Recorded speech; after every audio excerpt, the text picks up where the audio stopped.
Voici l'évangile que nous entendrons le mercredi 1er avril, et c'est pas un poisson. Évangile de Jésus-Christ selon Saint Jean. Jésus disait à ceux des Juifs qui croyaient en lui, si vous demeurez fidèles à ma parole, vous êtes vraiment mes disciples. Alors vous connaîtrez la vérité, et la vérité vous rendra libre. Ils lui répliquèrent, nous sommes la descendance d'Abraham, et nous n'avons jamais été esclaves de personne.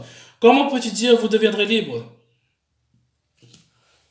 Jésus leur répondit, Amen, amen, je vous le dis, qui commet le péché est esclave du péché.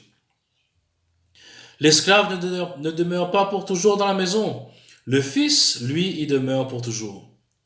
Si donc, le Fils qui vous rend libre, réellement, si donc le Fils vous rend libre, réellement, vous serez libre. Je sais bien que vous êtes la descendance d'Abraham, et pourtant vous cherchez à me tuer. Ma parole ne trouve pas sa place en vous. Je dis ce que moi j'ai vu auprès de mon Père, et vous aussi vous faites ce que vous avez entendu chez votre Père. Ils lui répliquèrent, notre Père c'est Abraham. Jésus leur dit, si vous étiez les enfants d'Abraham, vous feriez les œuvres d'Abraham. Mais maintenant, vous cherchez à me tuer, moi, un homme qui vous ai dit la vérité, que j'ai entendu de Dieu. Cela, Abraham ne l'a pas fait. Vous, vous faites les œuvres de votre Père. Ils lui dirent, nous ne sommes pas nés de la prostitution, nous n'avons qu'un seul Père, c'est Dieu. Jésus leur dit, si Dieu était votre Père, vous m'aimeriez, car moi, c'est de Dieu que je suis sorti et que je viens. Je ne suis pas venu de moi-même, c'est lui qui m'a envoyé.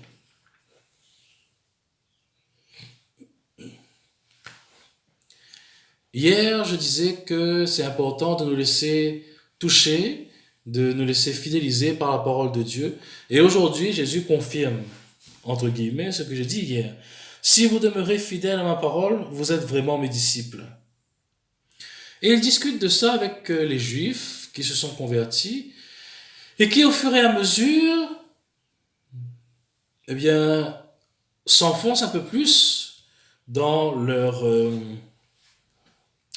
mensonge, entre guillemets.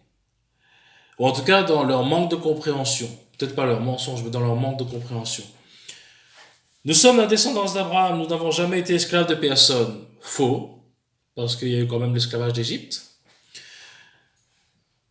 Mais bon, on peut croire que puisqu'ils se disent descendants d'Abraham, ils sont le peuple libre. Bon, très bien.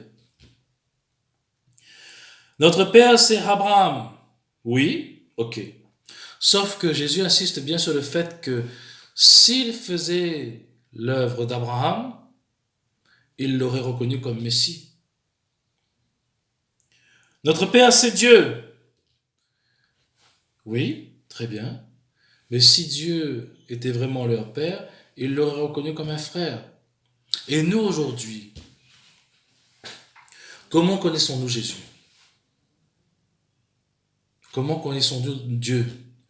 Est-ce que nous connaissons Dieu seulement quand nous avons besoin de lui? Ou tous les jours, juste pour lui rendre grâce? Est-ce que nous connaissons Jésus seulement quand nous avons besoin de lui? Seulement une fois par an quand vient Pâques pour, entre guillemets, faire ses Pâques?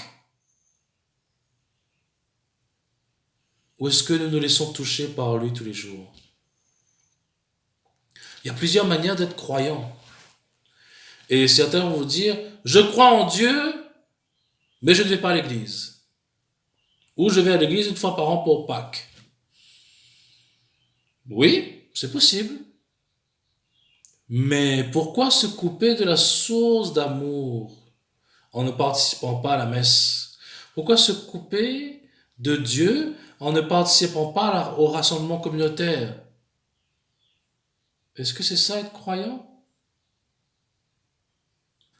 Oui, on peut croire en Dieu, mais la nécessité de se rassembler pour le louer, elle est là aussi et elle existe et c'est une obligation, même si on n'aime pas trop le mot obligation.